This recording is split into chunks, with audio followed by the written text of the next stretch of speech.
everyone. I'm here to educate y'all on one of my black heroes that was pivotal in the civil rights movement back in 1968 that goes by the name of Fred Hampton. I'm making this video for my family and friends who may not know about Fred Hampton, knowing that a lot of times we learn about our black history usually only when you go to college and mainly when you go to HBCU where it's preserved. So Fred Hampton, he was born August 30th, 1948, and he died December 4th, 1969. Many people don't actually know this, but back in high school, Fred was a part of the NAACP, and when he was helping out in the NAACP, he actually led some rallies to help out different causes in his community. One of the biggest would be a segregated pool, and then he pulled together resources to take kids of color to a pool that was about 5 miles away to make sure that they got to swim until those rallies were eventually successful, and they ended up letting the black kids swim at the local pool that was nearest, which is about 2.3 miles away. And this was just the beginning of a long trial and error that he had to go through. Not too long, it was only a couple years, but his trial and error was heavy just because back in 1968 is when he joined for the Black Panthers and was no longer with the NAACP after he graduated high school. And he quickly rose to leadership at that time. And when he rose to leadership, he gathered, of course, the best people and the best resources to help him out with basically trying to fight against fascism, and doing that with socialism was his message. Unfortunately, many people don't actually know that J. Edgar Hoover at the time was having him investigated. And the reason why he was having him investigated is because J. Edgar Hoover was trying to prevent the Black Messiah in any form around the country from growing into prominence to prevent change. And it didn't really matter if, he was just a black person, radical, but it mattered to J. Edgar Hoover in the FBI because he was going to create change by bringing people together. One of my favorite actions by him was actually that he ended up forming the Rainbow Coalition. Now, the Rainbow Coalition was comprised of 3 different factions. You had the Young Lords, who were a Puerto Rican gang. You had a local black gang, which was depicted in the movie Judas and the Black Messiah. And they're called the Crowns in there, but they're actually referred to as, give me a second here.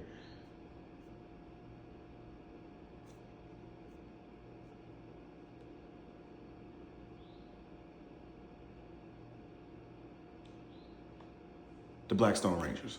Sorry about that, excuse me. The Black Stone Rangers. And also he brought together another white organization. They were called the White Young Patriots Organization. And they all worked together to fight against cops in the neighborhood who were violating civil rights laws and trying to create change in the government so that, they gained their freedom of speech and freedom to walk freely and freedom to, be able to be treated like everyone else. This didn't last very long though, only because, during that time, Fred Hampton was actually arrested for something he didn't do, which was they charged him with stealing $70 worth of ice cream.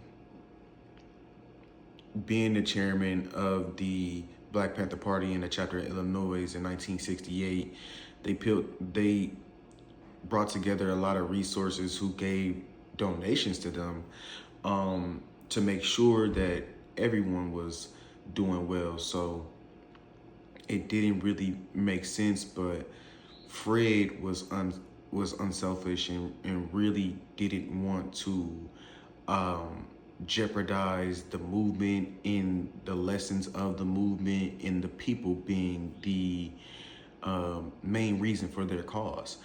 So even though people from the Blackstone Ranger Street Gang offered up some money to help him escape, just as help was offered to Huey P. Newton, he denied it and wanted to do his time. So that's one of my, favorite characteristics about him and his unselfishness is that, he displayed it with his action on a regular basis.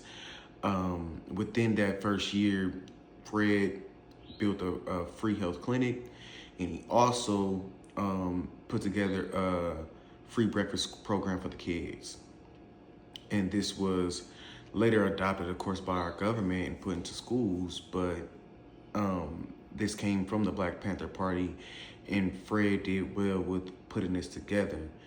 And then bringing together these gangs was going to be a strong message to the rest of the country that no matter what color we are, if you aren't in a certain wage bracket, then you won't be treated the same. And that's why the Poor White Young Patriots organization joined them, because they felt like they were being oppressed. And with COINTELPRO being the organization they are within the FBI, creating messages purposefully so that the Blackstone Rangers and other gang organizations would think that Fred and the Black Panther Party was against them, to keep them divided. It's only more monumental what he was able to accomplish just because he had to face them and, let them know that that wasn't him, and that he cared about them, and that he cared about togetherness, which eventually worked. But as I said before, this was, dwindled when he was charged with stealing $70 worth of ice cream and sentenced to 5 years in prison. He got out for a short period of time on bond to be able to make an appeal, but he lost that appeal. Unfortunately for Fred, this was probably going to set the Black Panther Party back, but it wouldn't have ended the way it would have if there was an assassination planned by the government. Now, the government actually had several confidential informants, one of them being William O'Neal, who infiltrated the Black Panther Party, gave them information, and when he was actually going to turn himself back in and go to jail, he didn't get the chance to because of this assassination plan by the government. In the night of his assassination, he was actually partying and, celebrating their accomplishments and really essentially giving his goodbyes because he knew he would go back to jail.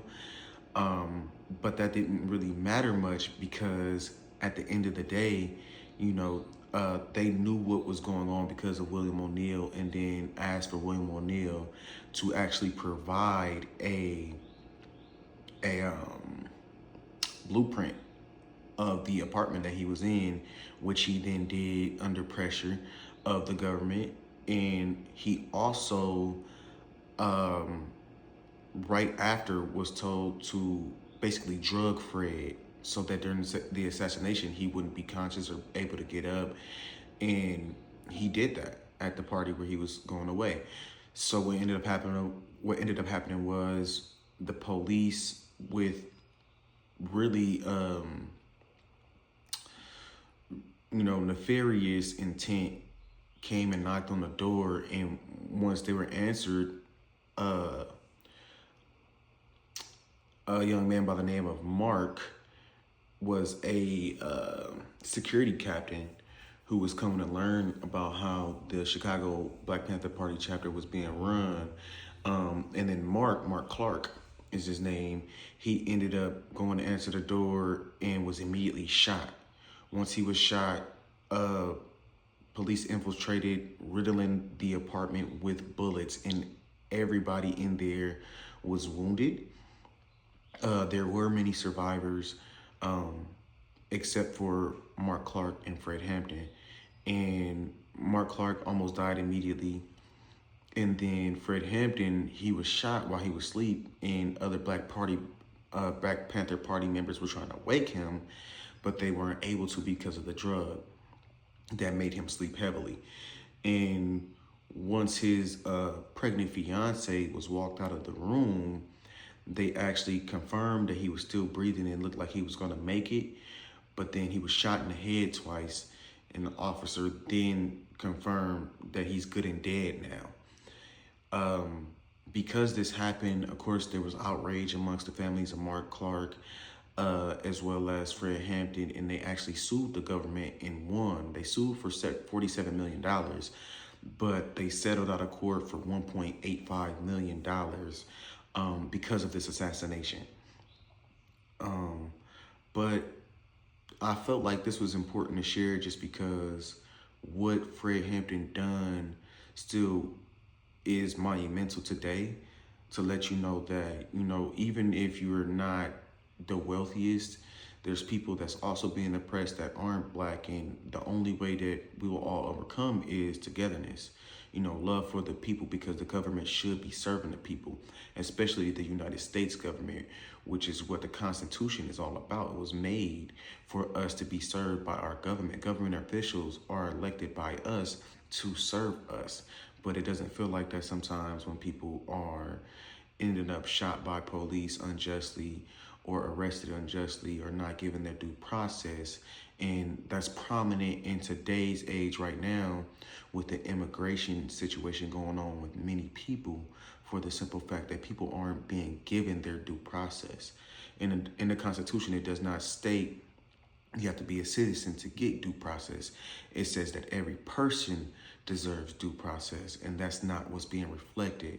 So I felt like this is the reason why I chose Fred Hampton to be talked about, and I wanted to educate my friends and family on this. This has been my session with Shahid here to teach you about your Black history, and I hope that you enjoyed this video.